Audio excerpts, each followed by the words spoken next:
जय शनिदेव।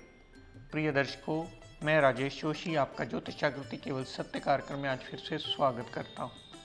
प्रिय दर्शकों, जैसा कि आप जानते हैं, हमारी श्रृंखला आजकल चल रही है लग्नेश और सप्तम भाव के स्वामी की युति को लेकर। आप में से बहुत सारे लोगों के फ़ोन कॉल्स आते हैं जब ये बताते हैं कि उनके पिछले एपिसोड देखने से रह गए हैं, तो उन सब से मैं निवेदन करूँगा कि कृपया यूट्यूब पर जाकर, फेसबुक में जाकर वो ये एपिसोड देख सकते हैं और अपने ज्ञान का चक्षु खोलकर लाभान्वित हो सकते हैं।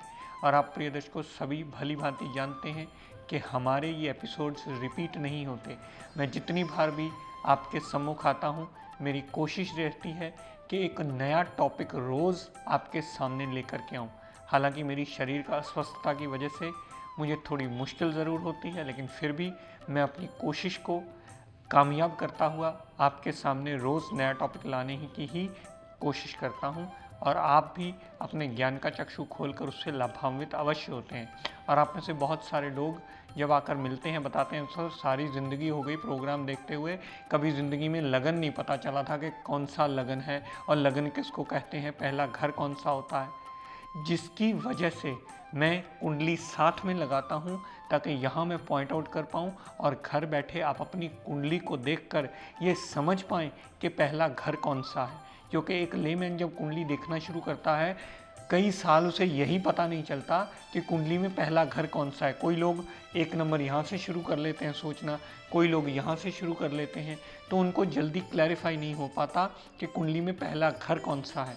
और मेरी कोशिश हमेशा से ये रही है कि बोर्ड लगा करके, बोर्ड के माध्यम से आपको ऐसी विस्तृत रूप से जानकारी देता चला जाऊं ताकि आप अगर इस प्रोग्राम को 15 मिनट देखकर उठें तो कुछ न कुछ आपके दिमाग में जाना चाहिए और आप उस ज्ञान का यूटिलाइजेशन करके अपने जीवन को आसान बनाने में ये विद्या आपकी मददगार सिद्ध हो।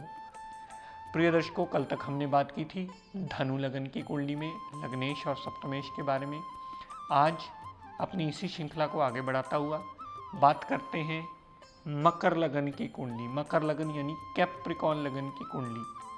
कैप्रिकॉन लगन की कुंडली ये इसलिए बनी क्योंकि लगन में ही 10 नंबर लिखा है, पहले घर में 10 नंबर लिखा है, इसलिए ये मकर लगन की कुंडली बनी, जिसके स्वामी ग्रह हमारे न्याय के देवता स्वयं शनिदेव बने। शनिदेव ने प्रिय दर्शकों चंद्रमा देवता को क्या दिया? शनिदेव ने चंद्रमा देवता को 7वें भाव का स्वामी बनाया। 7वां भाव डेली वेजेस, पार्टनरशिप, 7वां भाव दाम्पत्य सुख का, 7वां भाव इन सब चीज़ों को रिप्रेजेंट करता है। तो इस लगन कुंडली में जो लग्नेश हैं वो शनिदेव हैं, जो सप्तमेश हैं वो चंद्रमा देवता हैं, जो कि एक अति मारक ग्रह बनते हैं। प्रिय दर्शकों, आपने बहुत सारे केसेस में देखा होगा जहाँ भी चंद्रमा देवता और शनिदेव बैठेंगे, लोग उसे विष योग कहकर शनिदेव की शांति के नाम पर पैसे मांग लेते हैं, लेकिन वो ये देखना भूल जाते हैं कि लगन कुंडली कौन सी है। यहाँ अगर चंद्रमा देवता और शनिदेव साथ में युति बना करके बैठे होंगे तो आपको सदैव चंद्रमा देवता की शांति करवानी होगी, क्योंकि चंद्रमा एक मारक ग्रह है, शनिदेव इस लगन कुंडली में एक योग कारक ग्रह है। दर्शकों, अगर ये दोनों ग्रह लगन में ही विराजमान हुए, शनिदेव का लगन में विराजमान होना ससा नाम का पंच महापुरुष योग बनाता है और उतने प्रतिशत जातक को फल देता है जितने प्रतिशत जातक की डिग्री वाइज बलाबल शनिदेव का लगन कुंडली में पड़ा होगा।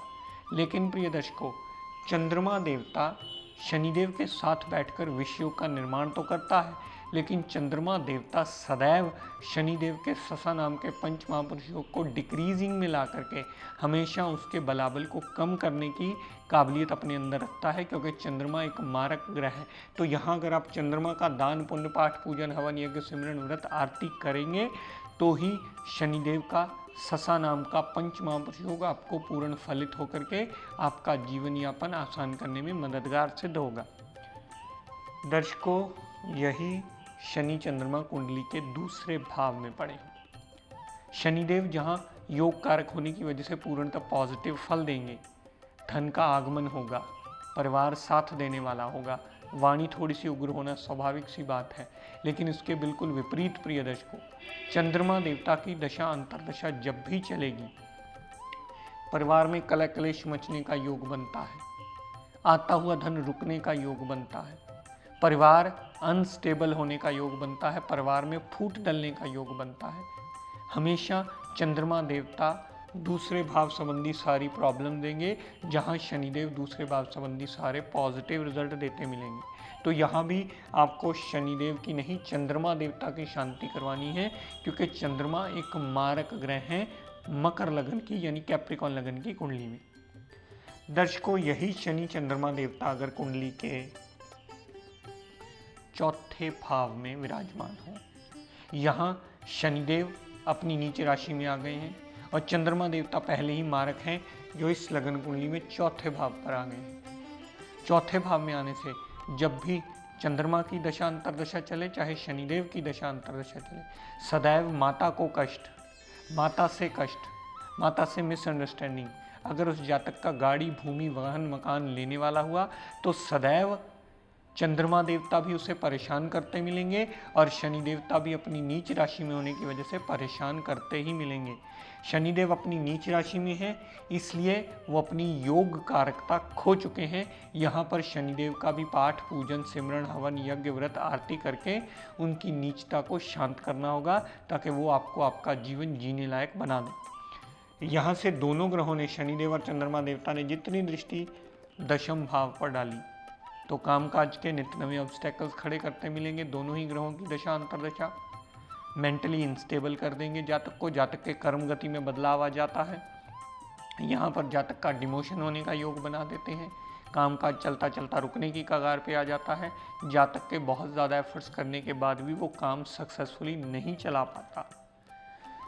दर्शकों, यही शनिदेव और चंद्रमा देवता अगर कुंडली के पंचम भाव में विराजमान हो, चंद्रमा देवता की ये उच्च राशि है प्रिय दर्शकों, और शनिदेव त्रिकोण के स्वामी होकर त्रिकोण में आए हैं। यहाँ पर शनिदेव अपनी दशा अंतर्दशा में अपनी डिग्री व क्षमता के मुताबिक पूर्ण आपको पॉजिटिव फल ही देते मिलेंगे, लेकिन प्रिय दर्शकों, चंद्रमा देवता जो एक मारक ग्रह हैं, अपनी दशा अंतर्दशा में सदैव आपको अशुभता के ही रिजल्ट देते मिलेंगे। शनिदेव लव रोमांस में कामयाबी, मेंटल पीस का जल्दी डिस्टर्ब ना होना, जातक एक न्यायप्रिय पर्सनैलिटी शनिदेव की दशांतरा में बनता है, संतान सुख से परिपूर्ण होता है।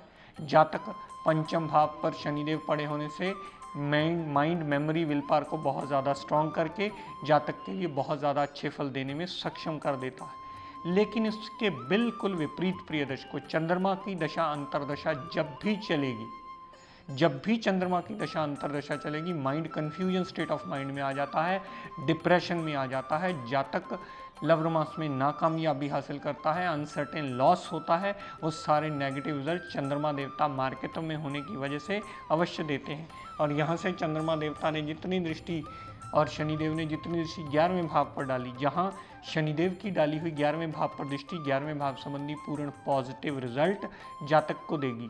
शनिदेव की दृष्टि डाली हुई 11वें भाव पर बड़े भाई बहन से सपोर्ट दिलवाएगी, धन का आगमन होता नजर आएगा जातक को, कोई भी इच्छा पूर्ति करनी चाहेगा, शनिदेव की दशांतरा उसे लाभान्वित करेगी।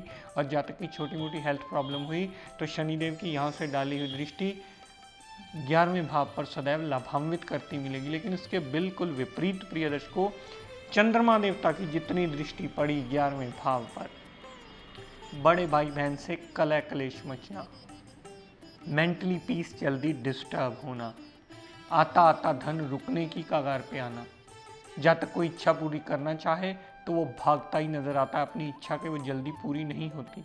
तो कहने का तात्पर्य, जहाँ शनिदेव पूर्णतः पॉजिटिव रिजल्ट देंगे, वहाँ चंद्रमा देवता मारक ग्रह होकर उच्च के होते हुए भी सदैव अशुभता के ही फल देते मिलेंगे। दर्शकों, यही शनि चंद्रमा देवता कुंडली के सप्तम भाव में विराजमान हो। शनिदेव लगन लॉर्ड होकर सप्तम भाव में आए हैं और चंद्रमा देवता यहाँ स्वय राशि के हो गए, मार्केटों में आ गए। दाम्पत्य सुख डेली वेजेस के लिए अच्छा करेंगे जरूर शनि देवता। दाम्पत्य सुख के लिए अच्छा, डेली वेजेस पार्टनरशिप में भी सदैव अच्छा लाभ ही देते मिलेंगे शनिदेव। और सप्तम भाव संबंधी पॉजिटिव रिजल्ट चंद्रमा देवता की दशांतरा जरूर देगी, लेकिन साथ में वो डिस्टर्बेंसेस भी लेकर के आएगी, क्योंकि चंद्रमा इस लगन कुंडली का एक मारक ग्रह है और शनिदेव यहाँ एक योग कारक ग्रह है।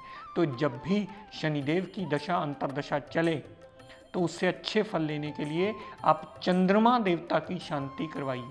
मेरे कहने का तात्पर्य प्रिय दर्शकों सिर्फ इतना, इस बात की गलत फहमी को दिमाग से निकाल दीजिए कि अगर शनिदेव और चंद्रमा देवता इकट्ठे हैं तो विश्व योग बन गया, तो आप सदैव शनिदेव की शांति के पीछे पड़े रहें। अगर इस मकर लगन की कुंडली में ये दोनों इकट्ठे हैं तो सदैव आपको चंद्रमा देवता की शांति करवा करके शनिदेव को बाध्य करना होगा, ताकि वो अपनी दशांतरा में और अच्छे रिजल्ट आपको दे पाए। दर्शकों, यही शनि चंद्रमा देवता अगर कुंडली के नवम भाव में विराजमान हो, नवम भाव में विराजमान होने से शनिदेव त्रिकोण के स्वामी त्रिकोण में आ गए तो सदैव बहुत अच्छा फल देंगे। भाग्यवान जातक माना जाता है, पिता की केयर करने वाला माना जाता है, पिता के लिए सपोर्टिव पिलर माना जाता है, धार्मिक यात्राएं करने वाला, धर्म को मानने वाला, पिता की आज्ञा पालन करने वाला, प्रभु के दिए हुई चीज पर पूर्ण संतोष करने वाला, ऐसी प्रवृत्ति शनिदेव की दशा अंतरदशा में अवश्य बनती है। लेकिन चंद्रमा की दशा अंतरदशा में उसके बिल्कुल विपरीत प्रिय दशा, सदैव जातक के लिए वो दशा अंतरदशा कष्टकारी निकलती है। चंद्रमा की दशा अंतरदशा में पिता से मनमुटाव होता है, जातक धर्म को जल्दी नहीं मानने वाला होता। जातक चंद्रमा की दशा अंतरदशा में अगर विदेश यात्रा करता है तो वो भी उसे लाभान्वित नहीं करती। तो कहने का तात्पर्य, जहाँ शनिदेव नवम भाव में विराजमान होने से सदैव पॉजिटिव रिजल्ट देंगे, जितना उनमें डिग्री वाइज बलाबल होगा। इसके बिल्कुल विपरीत चंद्रमा देवता मारक ग्रह होने की वजह से दशम भाव में सदैव आपको नेगेटिव रिजल्ट ही देते मिलेंगे। दर्शकों, यही शनि चंद्रमा देवता अगर कुंडली के दशम भाव में विराजमान हो, यहाँ शनिदेव अपनी उच्च राशि में आ जाते हैं और यहाँ भी वो लगन की भांति ससा नाम का पंच महापुरुष योग बना लेते हैं। लेकिन उस पंच महापुरुष योग को चंद्रमा देवता साथ में युति बनाकर सप्तमेश होने की वजह से सदैव खराब करते ही मिलते हैं। तो अगर आप चंद्रमा देवता की शांति करवाएंगे तो ही शनिदेव अपनी दशांतरा में आपको कामकाज संबंधी प्रमोशन, इंक्रीमेंट, कामकाज में वृद्धि करना, ऐसे सारे पॉजिटिव रिजल्ट आपको देता ही मिलेगा। यहाँ शनिदेव ससा नाम का पंचमहापुरुष की वजह से पॉजिटिव रिजल्ट देंगे और चंद्रमा एक मारक ग्रह होने की वजह से नेगेटिव रिजल्ट देंगे और कामकाज में ऑब्स्टैकल्स देंगे। तो आप चंद्रमा की शांति करवाइए ताकि शनिदेव पॉजिटिव हो पाए।